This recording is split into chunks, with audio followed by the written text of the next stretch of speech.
Hello everyone, good morning সবাইকে। Neha lifestyle lily ব্লগে তোমাদের সবাইকে ওয়েলকাম। কেমন আছো তোমরা সবাই?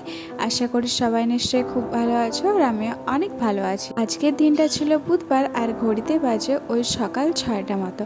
আর তোমাদেরকে সাথে নিয়ে আমার আজকের একটা নতুন দিন এখন থেকে শুরু করলাম। আজকে ঘুম থেকে উঠেছিলাম ওই 5টা 15 দিক করে। তো তারপরে ঘুম থেকে উঠে ফ্রেশ হয়ে গপু সোনাকে ঘুম থেকে তুলে নিয়েছি, আর ঠাকুর ঘরের যে সমস্ত কাজ থাকে সেগুলোও আমি সেরে নিয়েছি।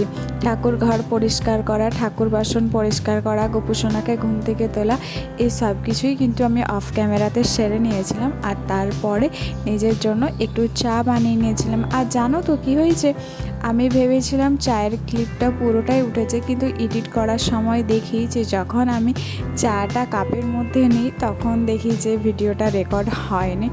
তো যাই হোক, যেটুকুন ছিল সেটাই তোমাদের সাথে শেয়ার করলাম, প্লিজ একটু ম্যানেজ করে নিও। আর তারপর তো চা শেষ করার পরে আমি উপরের রুমে চলে এসেছি। উপরের রুমে এসে জানালাগুলো তো খুলে নিয়েছি, তারপরে পর্দাগুলো জায়গা মতো ঠিকঠাক করে গুছিয়ে রেখে দিয়েছি। আর যেখানে যেখানে ধুলো ছিল সেই জায়গাগুলো আমি পরিষ্কার করে নিয়েছি, কারণ বিশ্বকর্মা পুজোর আগেই আমি এই ঘরটা ভালো মতো করে ডাস্টিং করেছিলাম। তো সেরকম খুব একটা ধুলো হয়নি, কিন্তু এই যে দেয়াল আলমারি যেটা ছিল সেটাতে যে কাঁচ লাগানো ছিল, কাঁচটার ওপরে কিন্তু বেশ ধুলো পড়েছিল। আর কাঁচ যেহেতু লাগানো আছে সেই কারণে ধুলোটা একটু বেশি বোঝাচ্ছে। আর তারপরে এখানে আমি বিছানাটা পরিষ্কার করে নেওয়ার আগে খাটটা ভালো মতো করে পরিষ্কার করে নিয়েছি, কারণ খাটটার যে খাঁজ আছে, মানে যে ডিজাইনগুলো করা আছে সেই ডিজাইনগুলোর মধ্যে এত পরিমাণে ধুলো, মানে খাঁজে খাঁজে পুরো ধুলো পড়েছে। তো যেই কারণে বেশ একটু টাইম ধরেই আমাকে খাটটা পরিষ্কার করতে হচ্ছিলো। আর যেটা পরিষ্কার করব অবশ্যই সেটা ভালোভাবেই পরিষ্কার করব, যতক্ষণ না ভালো মতো করে পরিষ্কার করতে পারি আমার একদম ভালো লাগে না।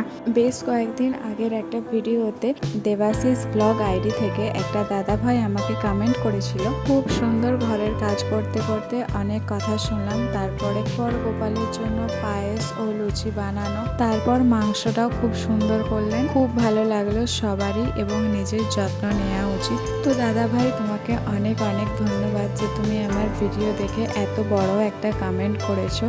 আর তুমি সত্যি এত সুন্দর করে আমাকে কমেন্ট করেছো, সেটা দেখে আমার ভীষণ ভালো লাগলো। আর দাদাভাই, তুমি এই কথাটা একদম ঠিক বলেছো যে নিজের সাথে সাথে বাড়ির সবারই যত্ন নেওয়াটাও একদম উচিত। তো তোমার সত্যি এত সুন্দর একটা কমেন্ট পেয়ে আমার ভালো লাগলো। এইভাবেই আমার পাশে থেকেও আমাকে ভালোবাসা দিও। আর যেহেতু একটা ভিডিওতে সবার নাম নিতে পারি না, কারণ একটা ভিডিওতে তো সবার নাম নেওয়াটা সম্ভব নয়, তো তোমরা প্লিজ কেউ আমার উপর রাগ করো না। আমি কোনো না কোনো ভিডিওতে তোমাদের নাম নিয়ে অবশ্যই তোমাদের কমেন্টে রিপ্লাই দেব। তো এইদিকে খাটটা পরিষ্কার করার হয়ে যাওয়ার পরেও আমি বিছানাটা টান টান করে একটু গুছিয়ে পরিষ্কার করে নিচ্ছি, কারণ বিছানা অগোছালো থাকাটা কিন্তু একদমই ভালো লাগে না। আর ঘরের বিছানা যদি পরিষ্কার থাকে তাহলে দেখবে ঘরটারও কিন্তু অনেকটা সৌন্দর্য বেড়ে যায়। আজকে একটু দেরি করে বিছানাটা পরিষ্কার করলাম, কারণ ঘরের বাকি ডাস্টিংয়ের কাজগুলো সেরে তারপরে বিছানাটা পরিষ্কার করছি। কারণ এই যে খাটটা পরিষ্কার করার ছিল, তো বিছানাটা গোছানো হয়ে যাওয়ার পরে খাটটা পরিষ্কার করলে আবারও সেই নোংরা হতো।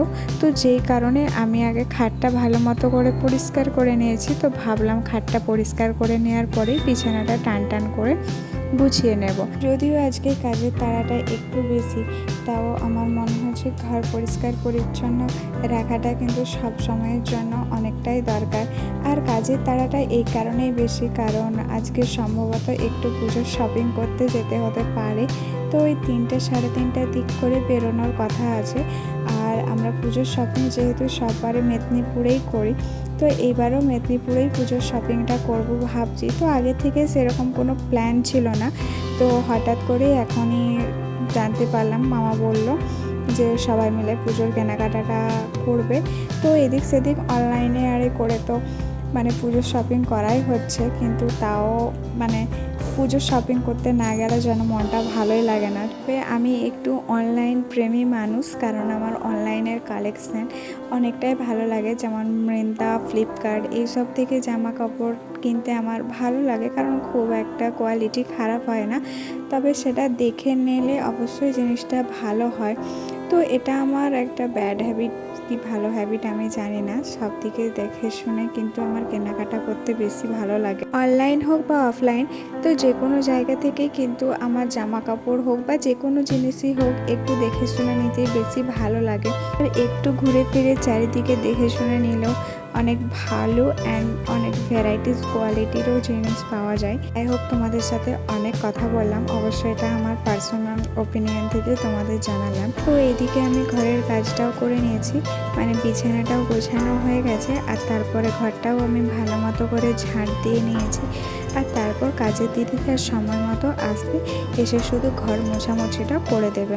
আর তারপর তো এদিকে আমি মাছগুলো ভেজে নিচ্ছিলাম, আর এখানে দিদা বেশ কিছুটা তরকারি করে নিয়েছিল, ভাতটাও দিদা বসিয়ে দিয়েছিল। তো তরকারি দিদা করে রেখেছিল, ওখানে কলা মাছের তরকারি, শাক ভাজা, আলু ভাজা, পেঁপে ভাজা, আর এইদিকে আমি করে নিয়েছিলাম মাছটা ভেজে নিয়েছিলাম। আর তারপরে এখানে আজকে একটু ফুলকপি রসা রসা বানাচ্ছিলাম। তো প্রথমে তো আমি আলুগুলোকে নুন আর হলুদ দিয়ে ভালো মতো করে ভেজে নিয়েছি, আর তারপর এখানে ফুলকপিটাও ভালো মতো করে লাল লাল করে ভেজে নিয়েছি, কারণ ফুলকপি যদি ভালোভাবে ভাজা না হয় তো সেখানে কিন্তু ফুলকপির টেস্টটা ভালো আসে না। অনেকে কি করে, ফুলকপি আগে গরম জলে সিদ্ধ করে নেয়, তারপরে সেটা তরকারি করে।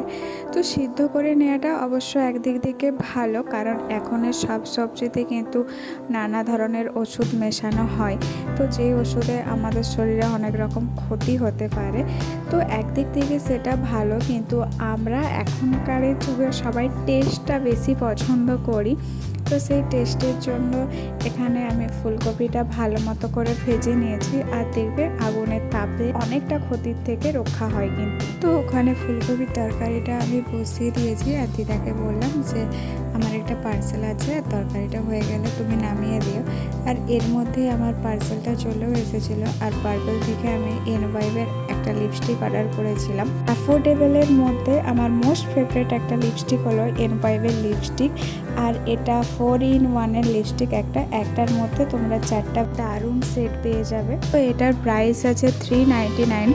তো তোমরা অফারে কিন্তু এটা 200 থেকে 250 টাকার মধ্যেই পেয়ে যাবে। তোমরা চাইলে এই লিপস্টিকটা কিনতে পারো। আমি বলবো যে অ্যাফোর্ডেবলের মধ্যে এটা কিন্তু একটা বেস্ট লিপস্টিক। তোমরা যদি এই লিপস্টিকটা কিনতে চাও আমাকে অবশ্যই কমেন্টে জানিও, আমি নেক্সট ভিডিওতে লিপস্টিকের লিঙ্কটা দিয়ে দেবো। তারপর তো আমি স্নান টান সেরে এসে এখানে বাড়ির পুজোটাও দিয়ে নিয়েছি, সাথে আমার গোপুসোনাকেও স্নান করিয়ে গোপুসোনার দুপুরের সেবাটা দিয়ে দেবো। সায়ন ব্লগস থেকে একটা ভাই আমাকে কমেন্ট করেছিল, খুব ভালো লাগলো। তো থ্যাংক ইউ ভাই তোমাকে, এইভাবে আমার সব ভিডিওগুলো দেখো, আমার পাশে থেকো। আর তারপর গোপুসোনাকে স্নান করিয়ে দেওয়ার পর এখানে গোপুসোনার সাজ সিঙ্গারটাও করে নিয়েছি, আর দেখো আমার গোপুসোনাকে কত মিষ্টি লাগছে। তারপর তো ঠাকুরকে একটু ফুল দিয়ে সাজিয়ে দিচ্ছিলাম, আর ঘড়িতে বাজে এখন ওই 3টা থেকে 3:30টার মতন, আর এখন আমরা বেরিয়েও পড়েছি শপিং করার জন্য। আর তারপরে এই যে এখানে বিশালে চলে এসেছি, তো এখানে প্রথমে দেখি কীরকম কি কালেকশন আছে, পুজো কালেকশন কীরকম কি আছে। তো এখানে তারপরে মলে ঢুকেই গিয়েছিলাম, আর এখানে দেখতেই পাচ্ছ যে মোটামুটি কালেকশন ভালোই ছিল, কিন্তু খুব একটা খারাপ নয়, তো খারাপ বলা যায় না। তো এখানে 399, 299, 199-এর মধ্যে প্রচুর কালেকশন ছিল, যেটা তোমরা দেখতেই পাচ্ছ। মোটামুটি সব কালেকশনই কিন্তু এখানে ভালো ছিল, তবে আমার একটা দিকেই একটু খারাপ লেগেছে যে পুজো কালেকশন সেরকম একটা ভালো ছিল না। পার্সোনালি আমার খুব একটা ভালো লাগেনি। তবে হ্যাঁ, এখানে কিন্তু রেগুলার বেসিসে ইউজ করার জন্য প্রত্যেকটা জামা কাপড় কিন্তু ভীষণ ভালো ছিল, আর অ্যাফোর্ডেবলের মধ্যেও ছিল কিন্তু। আর এখানে বাচ্চাদের পেন্সিল বক্স, খাতা, পেন, পেন্সিল অনেক রকম ভ্যারাইটিস ছিল। আর তারপরে শপিং করতে করতে তো আমাদের প্রায় সন্ধ্যা 7টা, 7:30টার মতন হয়ে গিয়েছিলো, আর শপিং তখনও শেষ হয়নি। তো এর মধ্যে একটু খিদেও পেয়ে গেছিলো, তো যেই কারণে তো ফার্স্টে এখানে খেয়ে নিয়েছিলাম ফুচকা, আর তারপরে আমার মামার 2 মেয়ে খাচ্ছিলো পাপড়ি চাট, আর আমি নিয়েছিলাম চুরমুর, তো যেটা আমার খুব ভালো লাগে। আর তারপরে একটা অন্য দোকানে এসে এখানে বেশ কিছু চুড়িদারের কালেকশান দেখছিলাম, তো ভালোই ছিল এগুলো। বাড়ি আসতে আমাদের প্রায় 11:30টার মতন বেজে গিয়েছিল, আর তারপরে এখানে একটু মোমো খাওয়ার জন্য দাঁড়িয়েছিলাম, আর বাড়ি আসার সময় গপুর জন্য মিষ্টি নিয়েছিলাম। তো আজকের ভিডিওটা এখানেই শেষ করলাম, বাই।